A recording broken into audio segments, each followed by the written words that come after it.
Now cash is relatively attractive. I mean, these things happen over and over again. We're now in the 12th and a half cycle. You know, these cycles, you know how the cycles work. You're 12 and a half cycles since 1945. 1945 was the New World Order, you know, new monetary system. And you know what happens. So let me take you through it quickly. You get a funky economy, weakness, and so on. So what we had, of course, in 2020 with the combination of COVID, and then also the move from the right to the left. There was a distribution of wealth. And so how did you do that? The government had to send out a bunch of checks. Yep. And the Federal Reserve, where did the government get the money from? The Federal Reserve lent it. So we have an imbalance. And of course, that put a lot of money in the system. You've got the demand, you've got the cycle, classic cycle, right? Stimulation, credit becomes debt, then you have inflation, then you have a tightness of monetary policy.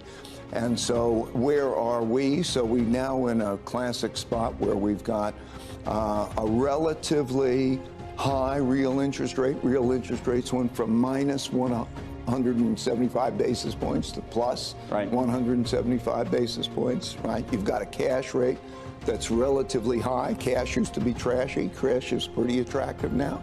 You've got an inverted yield. Say that again. You said trash is now more attractive? Cash is trash, is what you used to say. Yes, cash was negative, right? 1.5%, 2% real rates. Terrible. Now cash is relatively attractive. Right. So it's attractive in relation to bonds. It's actually attractive in relation to stocks. You have the classic movement, of course, as rates go up and money becomes tight. You lose the parts of the economy, the parts of the market that are the bubble parts that needed the cash flow, right? Right. So you're seeing it reflected in not only, long duration stocks, those that didn't have cash. So you see the tech stocks come down, all of that come down. You see private equity, you see venture capital because they needed cash. All of that comes down. And then, so you're seeing a very, very, very, very classic that we've seen these things for 12, we're halfway through a 12 or 13th cycle, right?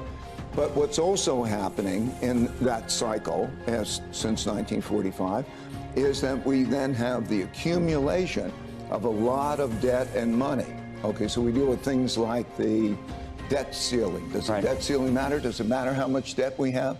And then you have a situation where there's used to be a free market supply demand, but now you've got the Federal Reserve who is now taking it, buying it on the balance sheet, so it's not the supply demand. So you've got that dynamic very, very classically going. I don't think people are paying enough attention to the big cycle. There are these short-term cycles. Since World War II, they've averaged about 6 or 7 years, plus or minus about 3 years. That's what we're in a classic one of those. But we keep building up the debt. And then there are issues in terms of the issue of the dollar and what's happening in terms of the world and the value of money.